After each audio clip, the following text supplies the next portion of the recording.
Hello and welcome to another episode of the Electric Norwegian. I'm Mats. Today we're in a Maxus, another car from China, of course also owned by the SAIC brand. This is a Maxus E90. It's a pickup truck. I guess you Americans would call it this medium-sized pickup. In Europe it's pretty, well, considering everything else, it's pretty big. It's what we have average pickup size in Europe. It's not the most advanced thing in the world. It kind of basics when it comes to equipment and stuff, but not like some of the lavish, more upmarket luxury pickups we have nowadays. I'm not a pickup guy. Let's begin there.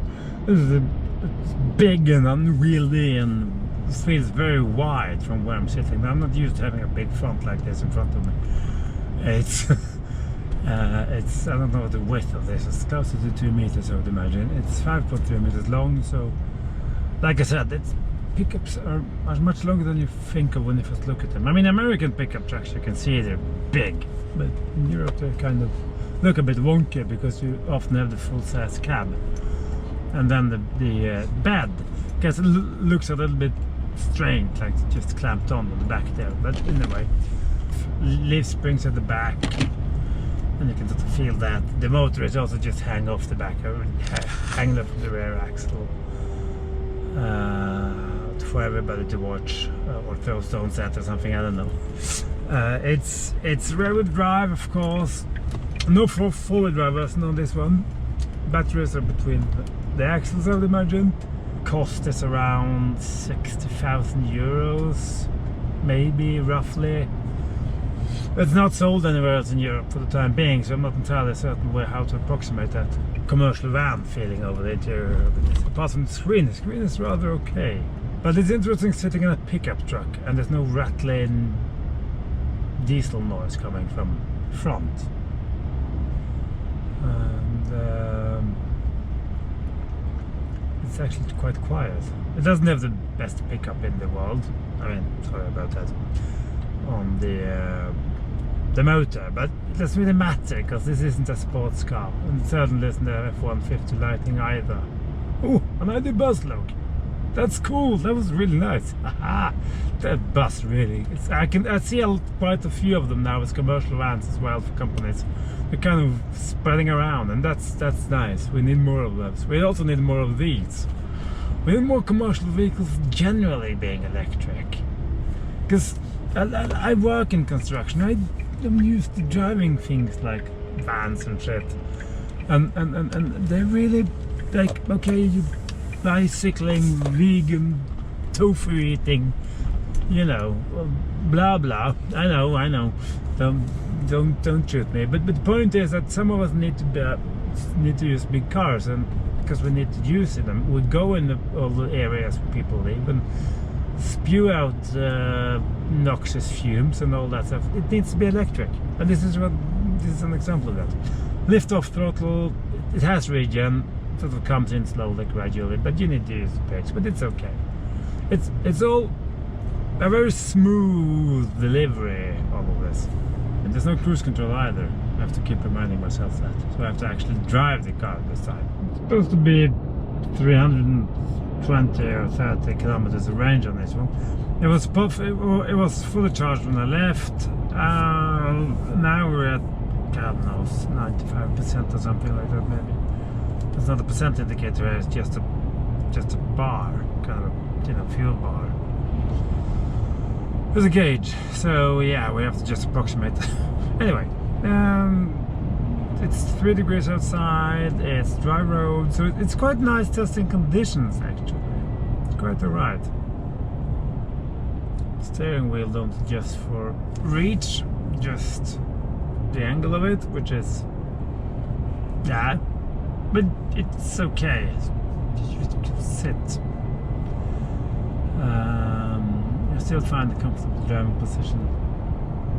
So now 6, click it, and oh, nice! That was a cool Mini. Oh my word! There's a bit of tire noise. Not that much tire noise. It's a bit of wind noise actually, but I guess it's perfectly okay. Some way. windy, cold day today, so let's go over interior. This is nicely and padded, and feels okay. The rest is steering wheel is cheap and simple, and yeah, and classic kind of if I shut it down. So you actually have dials, proper dials. That's almost a surprise. The rest, it's okay in here. Like I said, back to basics. The screen is nice and simple. Best energy transition show in the world. Glove box. Seats are okay. Big, wide, comfortable. Storage down here. Not the biggest, but it's there. And cup holders. There's no park here. You have to use the handbrake, put it in neutral. Power for the CarPlay is run through a cable. You have your buttons here, eco, your power, eco power. Put it in power, it doesn't really do very much. Just leave it there. He'll hold. Turn off the traction control. Doesn't really do very much either, unless you provoke it mid-corner. As for the looks of it, well, I think it looks actually quite cool. With the big chrome-like plastic grille and the big Maxus logo in there, and also we'll have hidden an aftermarket LED bar in the grille, which is really nicely integrated. The lights in the far corners of the grille is also quite cool. I think it looks kind of distinct. We'll test the LED bar later, hopefully. Yeah, it's a pickup now, so it sort of depends on how many times you can reinvent the wheel, but it looks okay. Instruments are proper dials. I will say this: give me proper dials if you can't design a proper digital instrument cluster. And here they haven't bothered; they've just kept it simple, and that's perfectly okay. There's nothing wrong with that. We have done around 16-20 kilometers or something like that, and well, we're down to 90%, I think, according to the battery gauge here. So it estimates 249 kilometers of range, but it's a windy day today. It was a cold, bitter wind, and that's why I didn't do the walk around in audio. I have gotten a microphone, and I've gotten a USB-C to 3.5mm jack adapter. So I was planning to do this with a mic and do it properly, but turns out GoPro has made its own adapter, and it doesn't work without it, apparently. So yeah, I'm kind of miffed about that. Sorry. I'll try and remedy the situation as best I can. Yeah, I forgot to mention that you have to actually use a key to turn around and start it up. Yeah.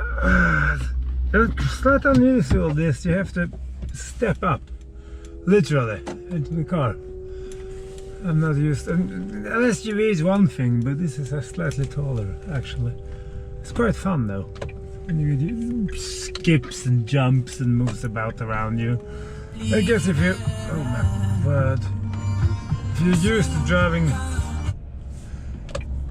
driving a pickup truck, then this isn't a problem. Not, but that's okay. That doesn't mean I haven't driven a few cars. I have.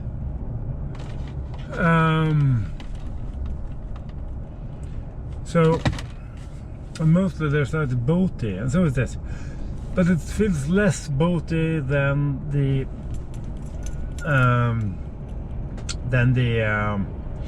Toyota Hilux I drove. It was an older version of Hilux, mind you. Still, this is not an Amarok. If you wondered about that, it's not an Amarok. Don't really know how they stack up against the Isuzus. I haven't driven. They're more like the Isuzu, and it's kind of the utilitarian approach to the interior and all of that stuff. Speaking of, the RSA Bil in Sarpsborg, they're also RSA Bil in general, they're selling Isuzu as well. And Isuzu, for those of you who don't know, kind of known for their work trucks. They're known to be rugged and reliable, and a lot of people run them. And they're also known to be quite good in the terrain. Pretty decent weight distribution, after all, with the batteries where they are. Now, he tried to take the Amarok diesel, not the Amarok, the sales, the boss of the F-150 Lightning, the old Lightning. Now that's really cool. That's really cool. The Isuzu diesel pickup and this one up a hill in the snow, a pretty steep hill. This came further before it started to lose traction. They also took it on a terrain track, and this one really does surprisingly well when it comes to the off-road capabilities.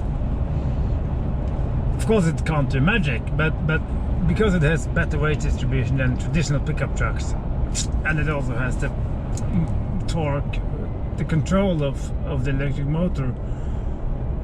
Yeah, it's apparently did much better than anybody expected. Because you think, okay, pickup truck, rear-wheel drive, rah, you know, and it actually isn't. It's supposed to do rather okay.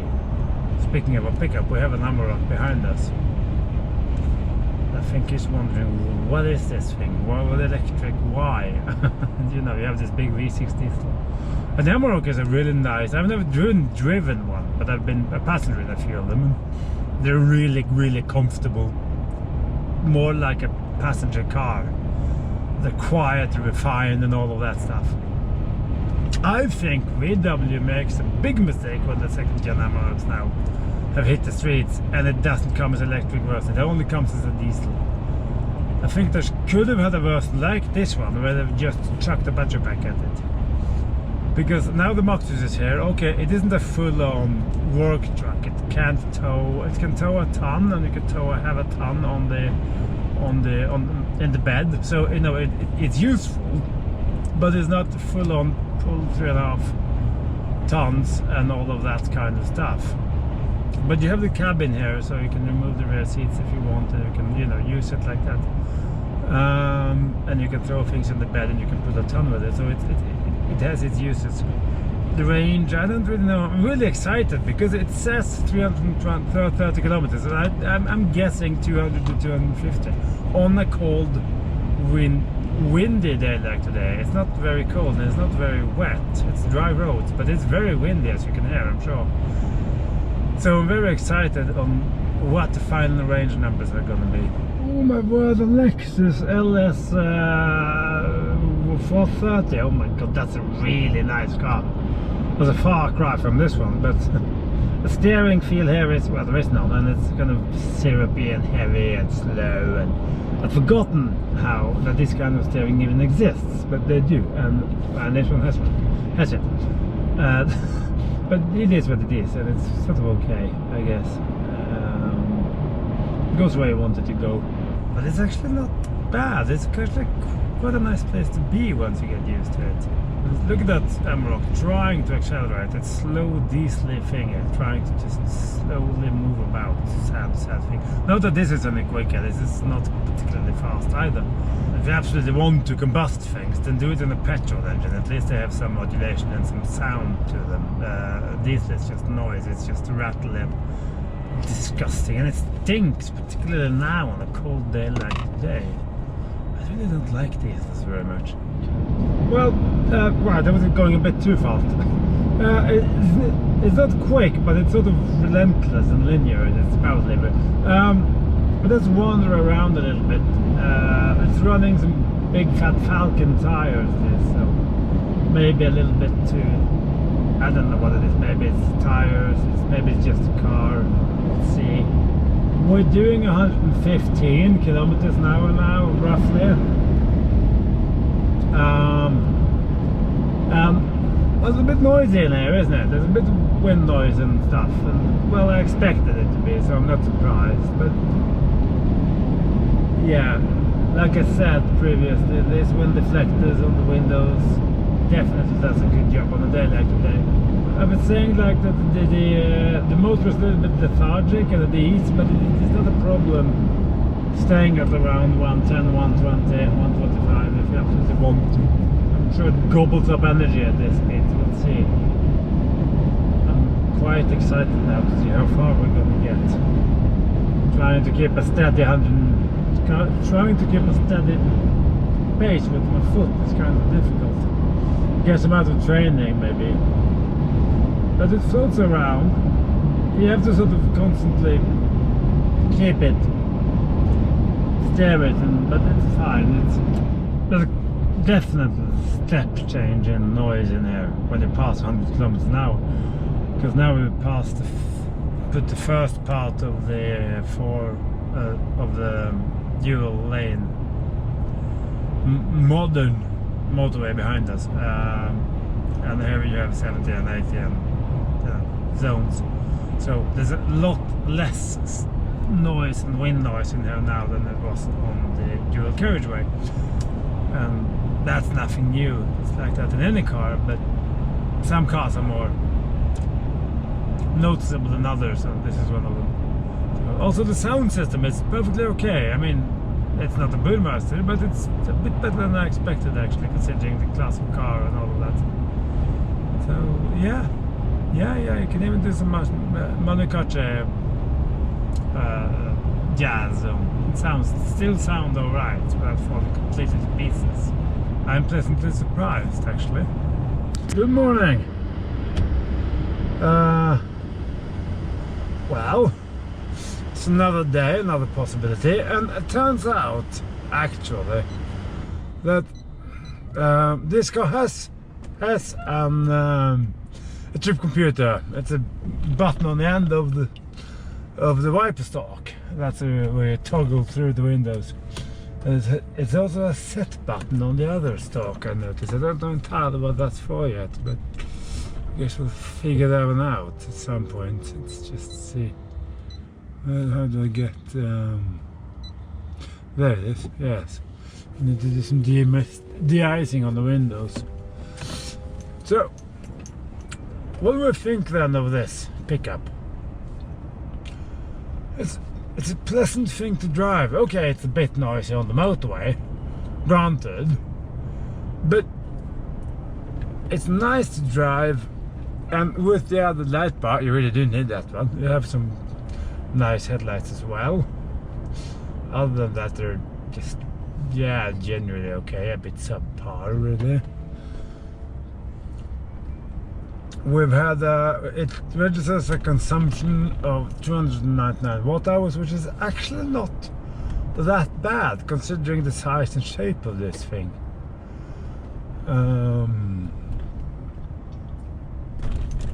If it's correct, it's lower than the consumption on the Peugeot I'm running at work. So yeah, and the range estimation I gave with around 2 to 250 kilometers in a winter stay seems pretty accurate after all.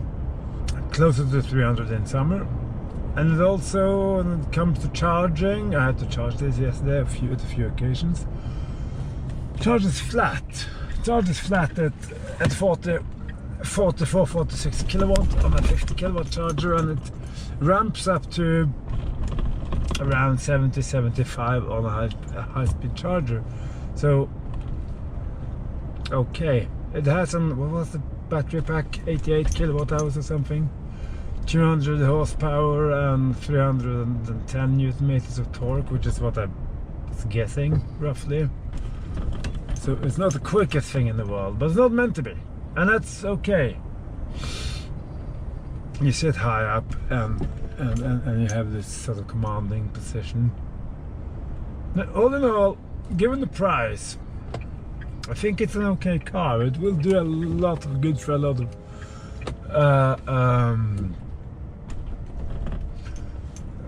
carpenters and stuff like that, which, okay, you can't hold the biggest loads with this, but you can do a lot of stuff with it, and you will save a lot of money because you don't have to run it on diesel, and you'll have a pleasant environment. It's quiet in here, and the balance of the thing is pretty decent as well.